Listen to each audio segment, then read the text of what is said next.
우리나라에 복음이 들어오게 된 것은 이방 선교가 본격화되어진 사도 바울의 사역의 공헌이 큽니다. 사도행전 13장에부터 바울의 사역이 소개가 되고 있는데, 그러한 이방 선교의 본격화가 있기 위한 신호탄으로서 최초의 이방인에게 구원이 임하게 되어진 고넬료 가정의 구원 사건, 우리가 지난주에 살펴보았습니다.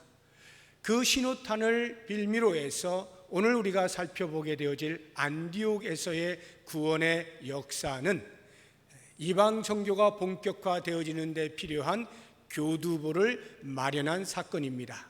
이 사건의 의미는 고넬료가 이방인에게 최초로 전달되어진 복음의 대상자였다고 하면, 이 안디옥은 이방 땅의 이방인, 이방 땅에 있는 이방인에게 복음이 전해진 최초의 사건이라고 하는 면에서 큰 의미가 있습니다.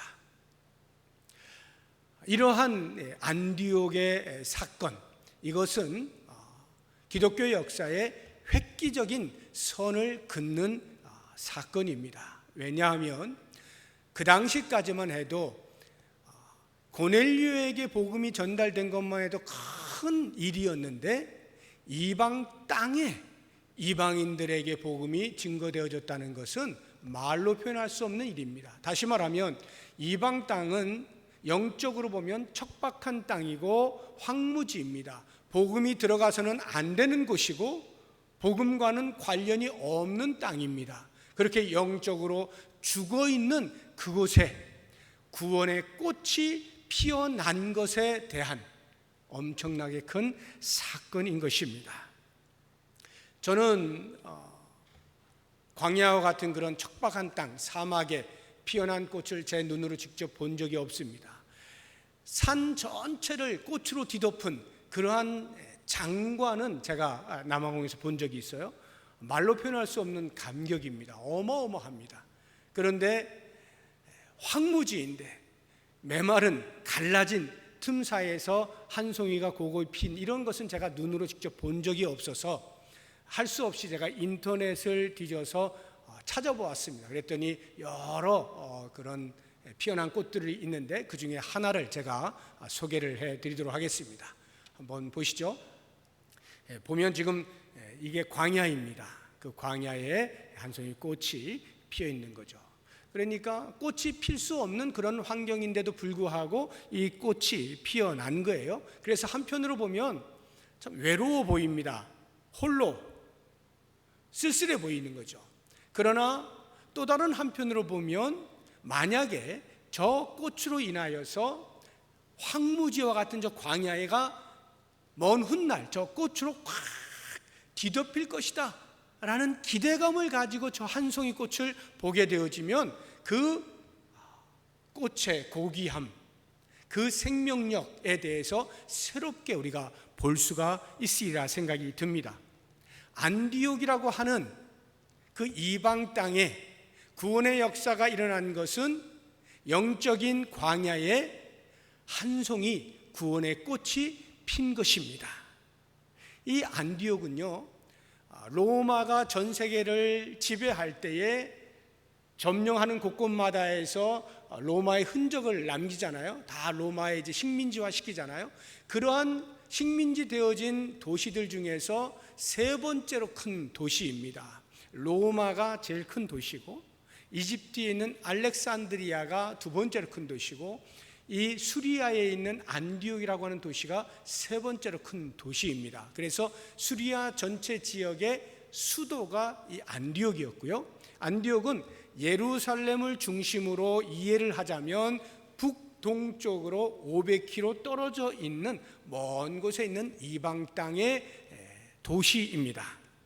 그렇다고 한다면 지금 이 이방 땅 안디옥에 누가 과연 구원의 꽃을 피웠나, 어떻게 해서 이 이방 땅에까지 구원의 소식이 들어오게 되었나 하는 부분을 우리가 생각을 먼저 해보겠습니다. 안디옥이라고 하는 지역에 예수 믿는 사람들이 생기고 교회가 탄생했다는 것인데, 그 교회가 어떻게 탄생했느냐 이 말이죠. 19절을 보시게 되면 그때의 스데반의 일로 일어난 환란으로 말미암아 흩어진 자들이, 보시면 스데반이 순교를 당하잖아요. 그래서 예루살렘에 큰 박해가 일어나죠. 성도들이 박해를 피해서 도망갑니다. 피신을 합니다. 흩어집니다. 그리고 흩어진 사람들이 그냥 있는 것이 아니라 베니게와 구브로와 안디오게까지 흩어집니다. 그러면서 복음을 전하는 거예요. 그 복음을 전하는데 유대인에게만 전합니다. 그들은 복음이 유대인에게만 해당이 된다고 생각했기 때문에 유대인에게만 전해요. 그런데 이것이 이방인에게 복음이 전해질 수 있는 계기가 지난주에 우리가 본 고넬료 사건입니다. 18절을 보십시오. 그들이 이 말을 듣고 잠잠하여 하나님께 영광을 돌려 이르되 그러면 하나님께서 이방인에게도 생명 얻는 회개를 주셨도다 하니라. 여기를 보시게 되면 이 고넬료 가정의 구원의 역사로 인하여서 이방인에 대한 구원 간의 변화가 일어났다는 것을 알 수가 있게 돼요. 그래서 그때로부터 시작해서 그 소식을 접한 흩어진 사람들이 이방 땅에도 복음을 전하는데 20절을 보십시오. 그 중에 구브로와 구레네 몇 사람이 안디옥에 이르러 헬라인에게도 말하여 주 예수를 전파한, 여기 헬라인이 이방인을 말하는 거예요. 유대인을 제외한 모든 사람은 다 이방인입니다. 한번 지도를 보고 제가 조금 더 설명을 드려보겠습니다. 지도를 한번 보여주세요. 글씨가 잘 보일런지 모르겠는데 일단 노란색으로 되어 있는 데를 보시면 여러분들 보시기 오른쪽 밑에 보면 예루살렘이 있죠. 지난번에 지도를 기억을 하시면서 이 지도는 지금 보다 더 크게 이렇게 넓은 지역을 보여주고 있는 지도인데요. 예루살렘을 보시면 거기에서 이제 박해가 일어나서 흩어졌단 말이죠. 그래서 그들이 간 곳이 그 위로 조금 올라가시면 제일 위에 안디옥이라고 큰 노란색으로 되어 있는 그 밑에 보면 구브로라고 그 파란색으로 되어 있는 그 위에 글씨가 하나 있어요. 파란색이 지금 지중해입니다. 바다예요. 그 바다의 섬, 구브로가 섬입니다. 여기가 이제 바나바의 고향이기도 하고요. 바울이 1차 전도여행 갈 때 여기를 처음 가잖아요. 이 구브로 섬. 그 구브로, 그리고 베니게라고 지금 19절에 보면 베니게로도 흩어져 있는데 베니게는 어디냐 하면 그 구브로 밑에 보면 다메섹이라고 글씨가 써 있는데 보이실런지 모르겠어요. 그 바로 밑에 두로, 시돈이라고 하는 이런 도시들이 있습니다. 여기가 페니키아, 베니게라고 하는 지역입니다. 그러니까 구브로, 페니키아 그 근처 안디옥 이쪽으로까지 다 흩어졌단 말이죠. 그리고 유대인들에게 복음을 전하고 있었던 거예요. 그런데 고넬료가 가이사랴에서 복음을 받아들이게 되어진 이 사건으로 인하여서 이방인에게도 전할 수가 있구나 해서 이방 땅에 있는 이방인들에게 복음을 전하는데 누가 전하느냐? 20절 보니까 구브로와 구레네 몇 사람 이렇게 되어 있죠. 그래서 보면은 거의 구레네 왼쪽에 보면 노란색으로 이렇게 그 지중해 제일 남단에 보이시죠? 그 구레네 출신들, 구브로 출신들 가운데 몇 사람이 복음을 전했다. 안디옥에 가서 이제 이 이야기입니다. 자, 그렇다고 하면 이제 이와 같은 그 배경을 이해하시면서 과연 안디옥의 교회가 어떻게 해서 탄생하게 되었는지 그 요인을 두 가지로 살펴볼 텐데 하나는 간접적 요인입니다. 이것은 스데반의 순교라고 할 수가 있어요. 다시 말하면 안디옥 교회는 순교의 피 위에 세워진 교회라고 말할 수가 있겠습니다. 더 정확히 이야기하자면 예수 그리스도의 십자가에서 흘리신 피 위에 교회가 세워지는 거죠. 이것은 신학적으로 원칙을 이야기하는 것이고 실제적으로는 스데반이 순교함으로 인하여 그 피로 말미암아서 흩어진 사람들이 복음을 전함으로 세워진 교회니까 순교의 피 위에 세워졌다 말을 할 수가 있는 것이죠. 대부분의 이 땅의 교회들은요 순교자들의 피 위에 세워지게 됩니다. 아무런 어려움 없이 순조롭게 교회가 세워지는 경우는 별로 없어요. 대부분의 척박한 땅에 복음이 들어갈 때는 그래서 구원의 역사가 일어나고 교회가 세워지기까지에는 순교의 피가 흘려지게 마련인데, 우리나라도 마찬가지 아닙니까? 한국 교회도 보시게 되어지면 최초의 복음을 들고 온 외국 선교사들이 있죠. 그 당시 선교사들이 얼마나 많은 피를 흘렸어요. 양화진에 가면 그 선교사들의 묘지가 있습니다. 가보신 분도 계시겠지만, 우리 조선 땅과, 그 당시 조선 땅과 아무런 관계가 없는, 전혀 모르는 미지의 땅, 낯선 땅입니다.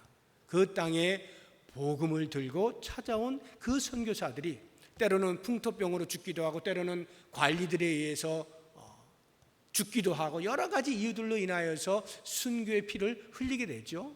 한국 교회가 그 피 위에 세워지게 되는 거예요. 그런 걸 보면 지금 우리가 그 은혜를 입은 자들로서 그 사랑의 빚을 가지고 있는 사람들로서 갚아 나가야 되겠죠. 이것은 곧 세계 선교의 한국 교회의 역할을 의미하는 것인데, 한국 교회가 성장하게 되면서 이 부분에 눈을 뜨게 되어지고 그 빚을 많이 지금 갚고 있습니다.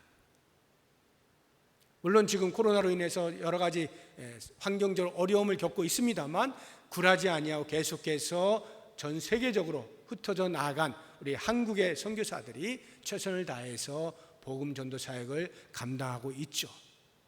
그들의 목뿐만이 아니라 보내는 선교사로서 우리들도 하나님 앞에 보냄 받은 자라고 하는 것을 잊지 아니하고 함께 그 선교에 동참하는 것, 우리의 몫이 되겠습니다. 한국 교회는요, 선교사들의 피 위에만 세워진 게 아니에요.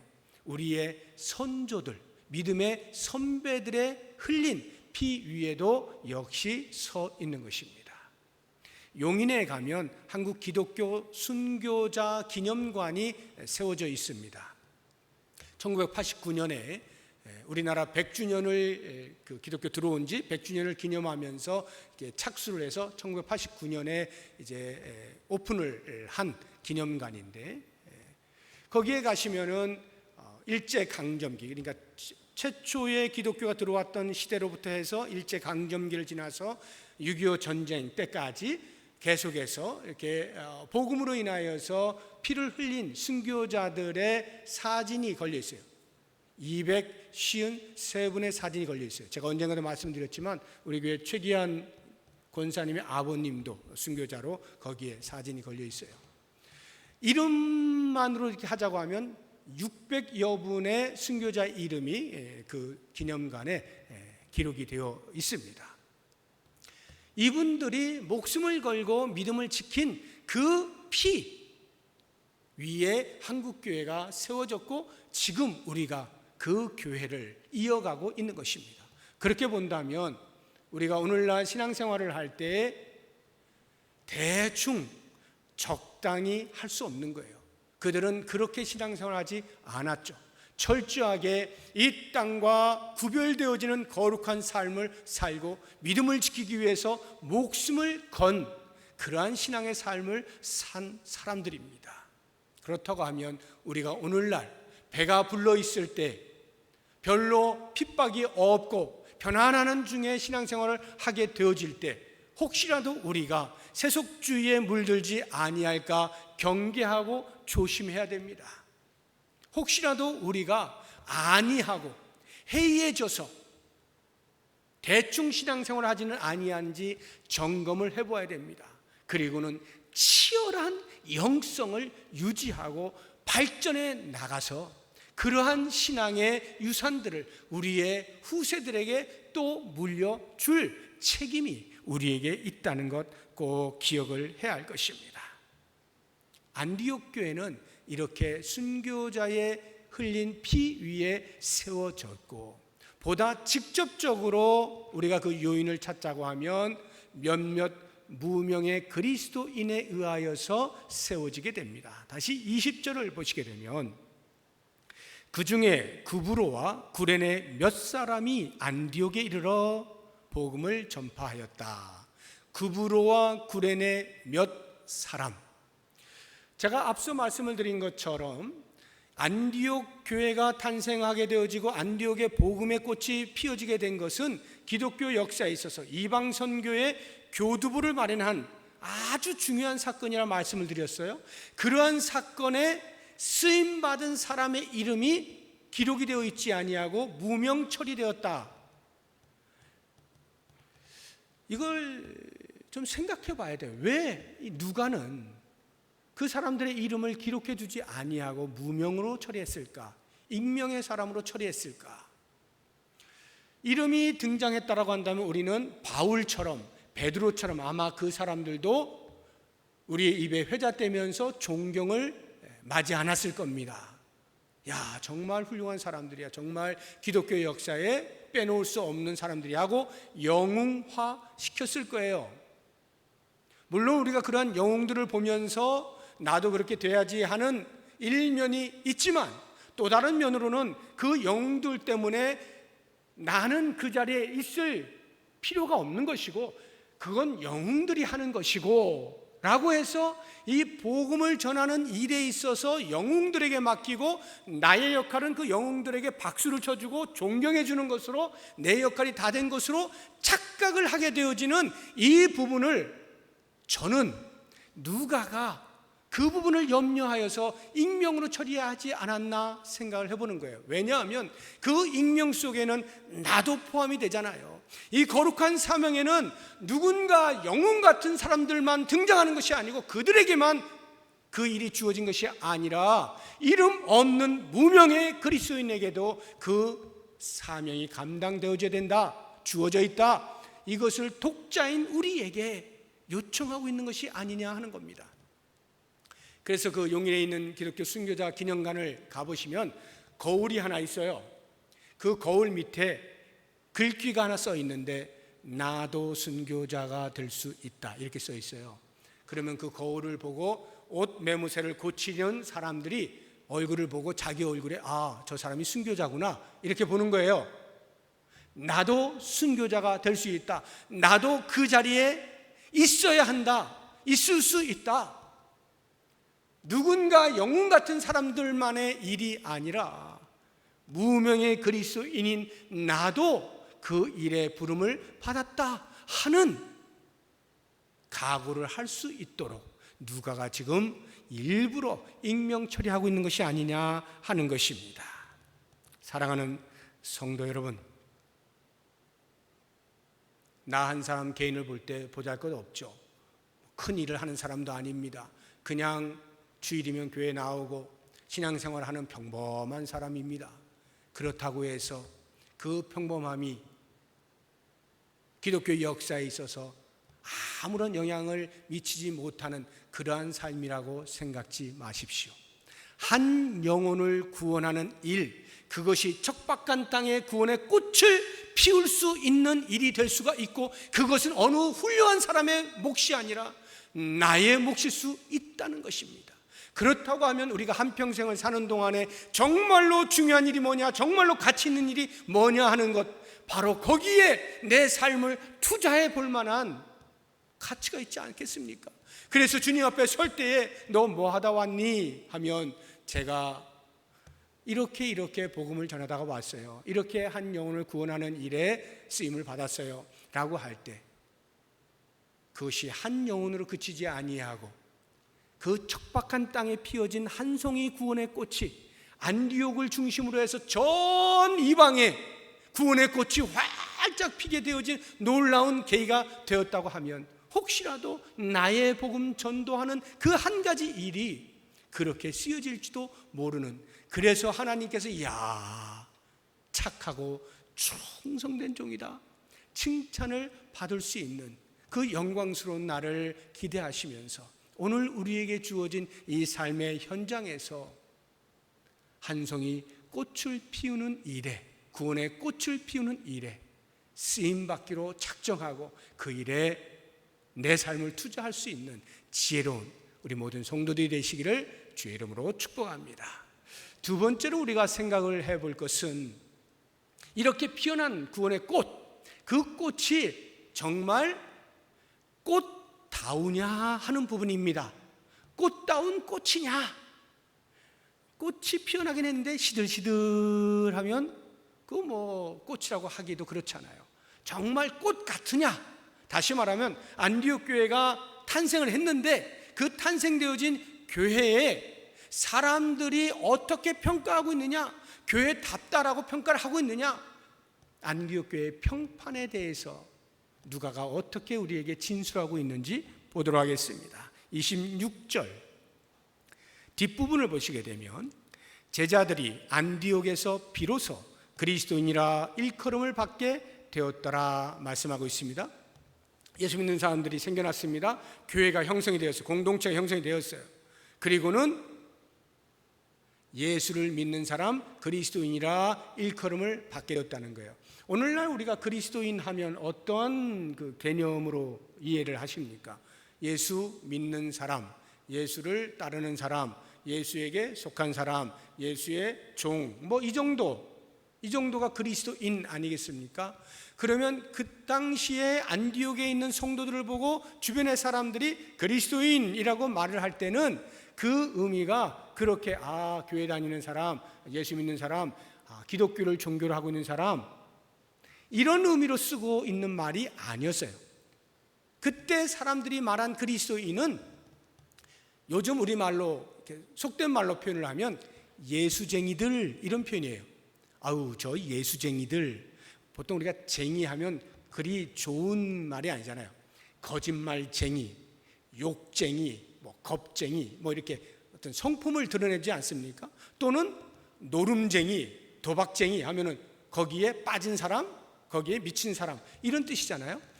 그 당시에 그리스도인이라는 말이 그런 뉘앙스였어요. 예수쟁이, 그러니까 조롱이 섞인 거예요. 쟤네들은 그냥 옆구리 쿡 찌르면 그냥 예수, 옆구리 찌르면 예수 믿으세요? 예수 믿으면 천당 가요? 맨날 하는 말이 예수야. 이렇게 주변으로부터 평가를 받은 말이 그리스도인입니다.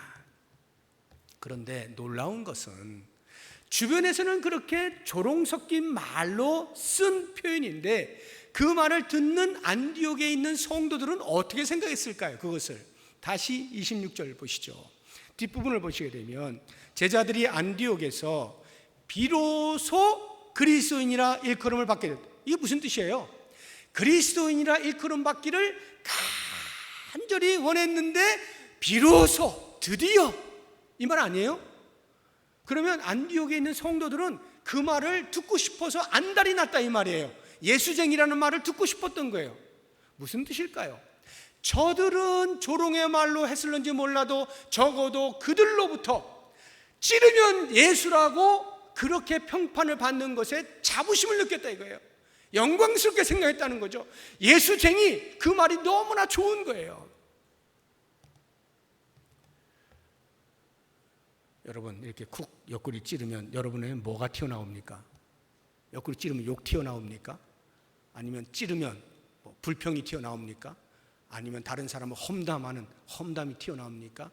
아니면 이 어려운 세상 어떻게 사나 한숨 푹 섞인 신음소리가 나옵니까? 아니면 옆구리 찌르면 뭐 나옵니까? 나 자랑하는 소리 나옵니까?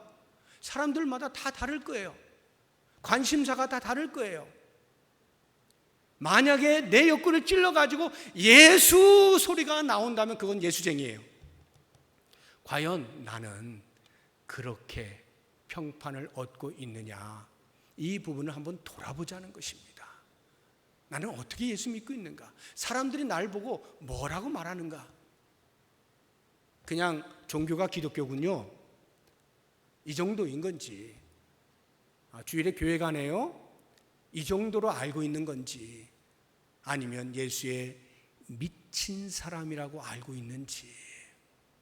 그렇다고 해서 오해하지 마십시오. 오늘날의 이단들처럼 말이죠, 그 이단에 미쳐가지고 사람들에게 욕먹는 그런 거 얘기하는 거 아니에요. 그런 욕이 아니었어요. 그 당시에 사람들은. 오늘날의 이단들이 욕먹는 이유가 뭡니까? 거기에 매진했다고 욕먹습니까? 아니에요. 매진해서 욕먹는 게 아니라 그들의 삶이 도덕적으로 도저히 봐줄 수가 없는 거예요. 가정을 돌보지도 않아요. 진짜로 미쳐버린 거예요. 그건 욕먹어도 싸요.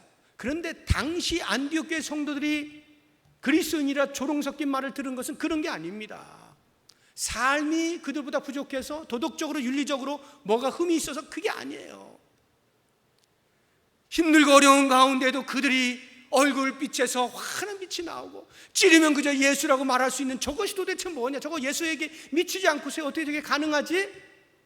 그렇게 얻은 평판이라고요. 우리의 삶에서 사람들이 볼 때에 정말 예수 믿는 사람, 뭘로도 바꿀 수 없는, 무엇으로도 저 사람을 뒤집어낼 수 없는 예수에 철저하게 묶여있는 사람, 이러한 평판을 우리가 얻어야 하지 않겠어요? 그냥 너미널 크리스찬, 명목상 무늬만 그리스도인이 아니라 실제로 리얼 크리스찬, 정말로 제대로 된 참 크리스찬. 그래서 사람들이 보면 다른 생각 먹지 못하도록 그냥 예수쟁이 딱 이렇게 점 찍을 수 있는 그 정도의 평판을 얻을 수 있는 믿음의 삶을 살아야 되죠.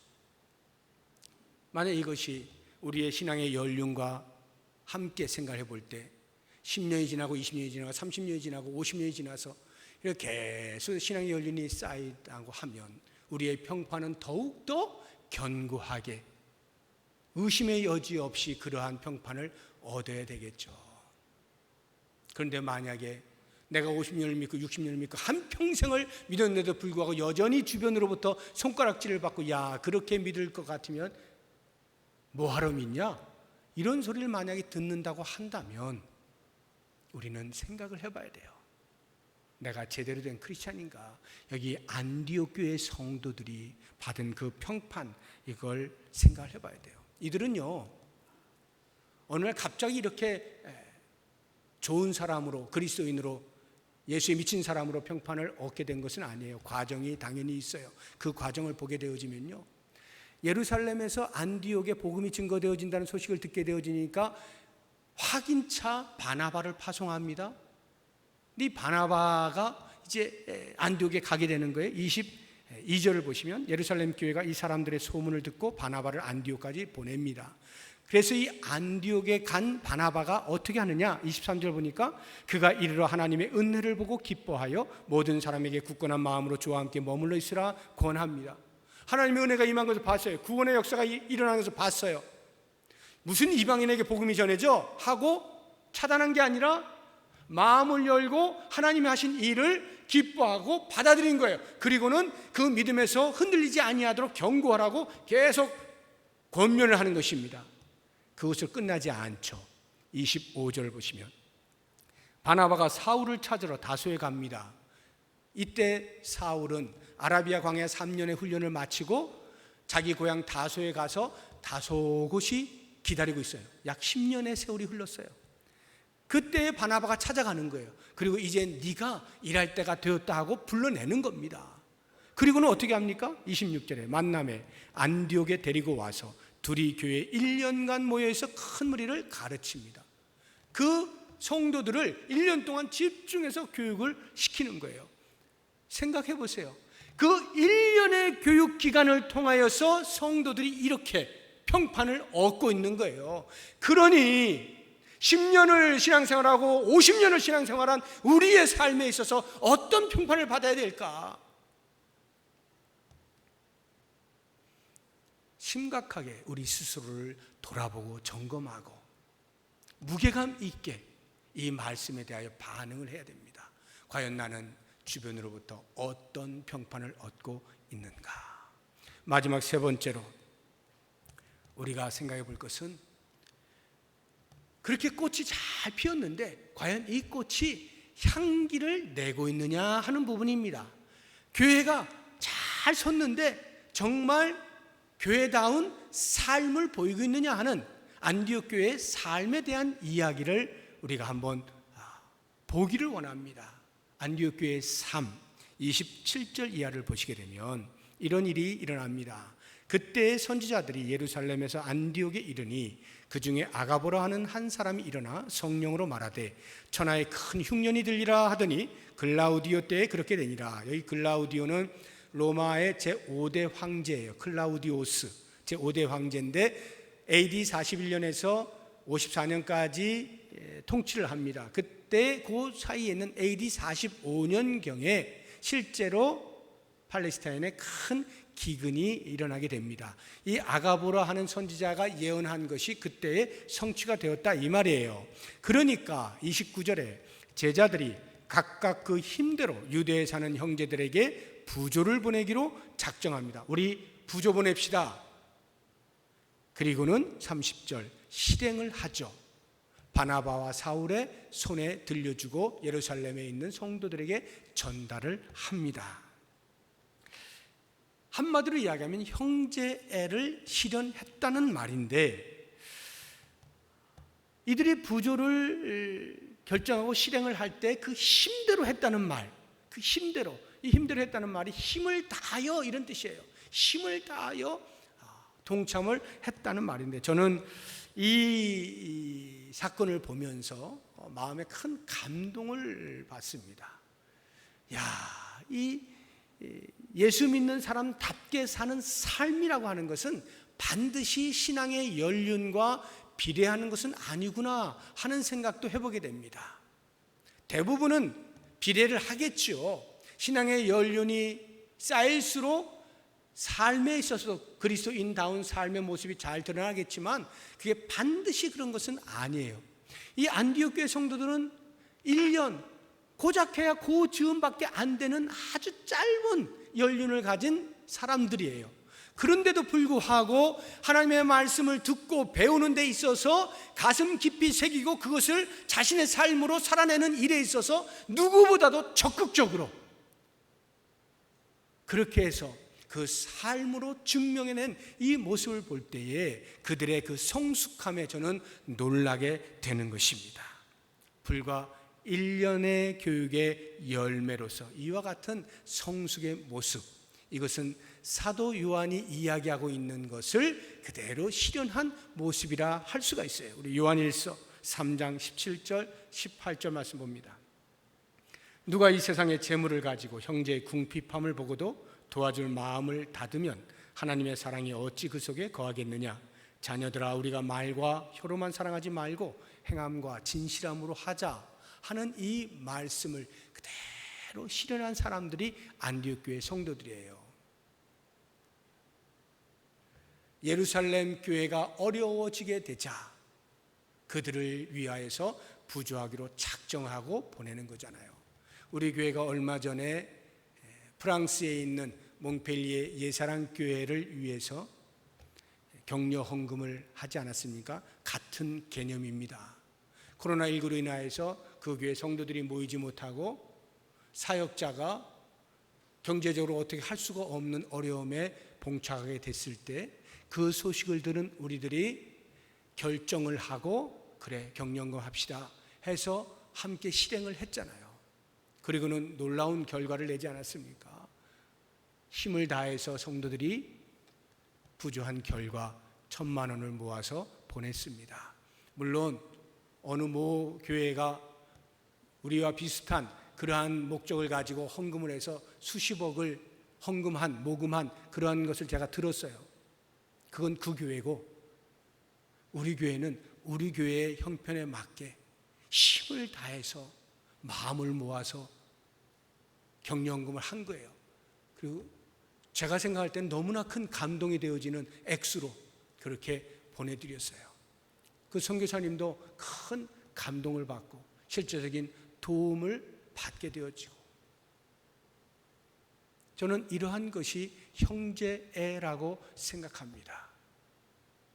이러한 구제는 교회의 본질적 사역이에요. 우리 교회가 5대 핵심 사역이 있잖아요. 그 가운데 4번째가 봉사 아닙니까? 이 봉사가 그런 구제, 이웃에 대한 책임, 이것이 포함되어 있는 거잖아요. 우리의 본질이에요. 누군가가 고통을 당할 때 그 고통을 나누어지면 고통이 줄어드는 거예요. 그리고는 그 고통을 줄이기 위하여서 우리가 사랑을 나눌 때 그 사랑은 더 커지는 거예요. 이게 비밀이에요. 신비예요. 우리 교회는 이 일에 적극적으로 동참을 하고 우리의 사역인 줄로 알고 감당을 해야 되는 거죠. 이 안디옥 교회에 대하여 감동을 받는 것은 이러한 성숙함뿐만이 아니라 교회와 교회의 하나됨에 대한 이해, 이것이 놀라운 거예요. 지금 예루살렘 교회가 어렵잖아요. 그런데 실제로 거기서부터 500km나 떨어져 있는 먼 곳에 있는 안디옥의 교회, 이제 막 꽃 피어진 그 교회가 예루살렘 교회를 생각할 게 뭐가 있어요? 물론 여기에서 바나바가 파송이 되어지고 사울이 함께 동참을 해서 자기들에게 말씀을 가르친 그 빚이 있긴 합니다만, 그렇다고 해서 500km나 떨어져 있는 그 교회 한 번 가본 적도 없고 뭐 교제를 나눌 만한 기회도 없었던, 그럼에도 불구하고 예수 그리스도를 머리로 모시는 동일한 영적인 가족이라고 하는 이 일체감, 이 하나됨에 대한 이해, 저는 이게 놀라운 거예요. 어떻게 이럴 수가 있지? 이제 막 생성되어진 교회인데 어떻게 그리스도 안에서 하나라고 하는 이 사실을 알고 그 놀라운 사랑의 행위를 할 수가 있었을까? 우리 기독교는요, 개신교를 말하는 겁니다. 개신교는 개교회주의예요. 가톨릭은 하나의 교회입니다. 로마에 있는 바티칸, 그것을 중심으로 해서 전 세계에 흩어져 있는 가톨릭이 전부 그 바티칸에서 내려오는 명령을 수행해요. 일사불란하죠. 그래서 어떤 구제 행위를 하면 전 세계의 가톨릭이 다 모여요. 그러니 엄청나게 큰 일을 하는 것처럼 보여요. 그런데 우리 개신교는요, 개교회주의이기 때문에 그렇게 전체로 하지 않아요. 각 교회마다 하는 거예요. 사실 합하면 가톨릭이 하는 것보다 훨씬 많이 합니다. 그런데 각 개교회가 하니까 그렇게 눈에 띄지 않아요. 눈에 띄는 게 중요한 게 아니에요. 제가 지금 말씀드리려고 하는 것은 개교회주의가 잘못됐다는 것이 아닙니다.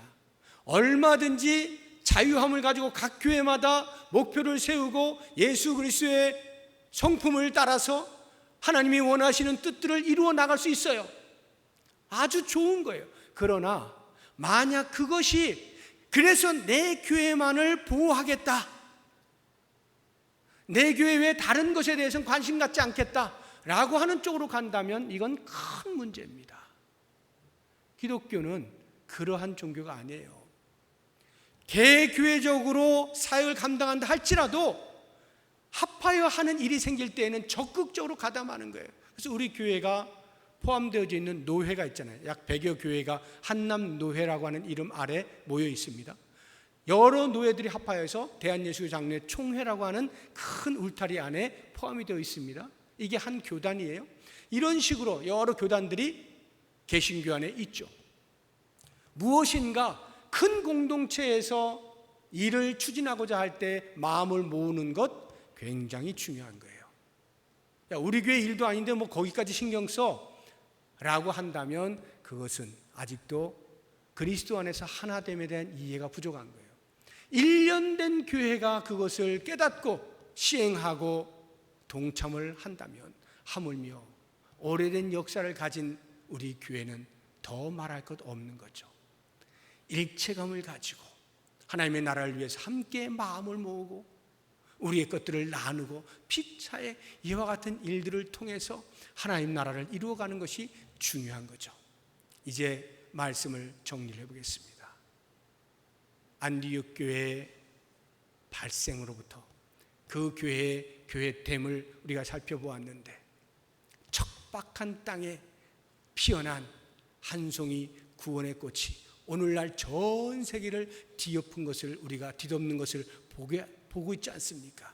그런 것처럼 혹시라도 하나님께서 나를 그와 같은 자리에 사용하시고자 할 때 스스로를 배제하지 마시고, 주님 제가 여기 있습니다, 저를 보내주십시오, 기꺼이 복음 전도의 자리에 나아가시고 그러한 복음의 역사로 인하여서 꽃이 피어지게 될 때 그 꽃이 사람들에 의해서 야 정말 예쁜 꽃이네, 그렇게 그리스도인다운 평판을 얻으시고 우리의 삶으로 그 평판을 증명해 내시면서 하나님의 거룩한 선교에 동참할 수 있는 우리 모든 성도님들, 우리 부평 동북교회 될 수 있기를 주님의 이름으로 축복합니다.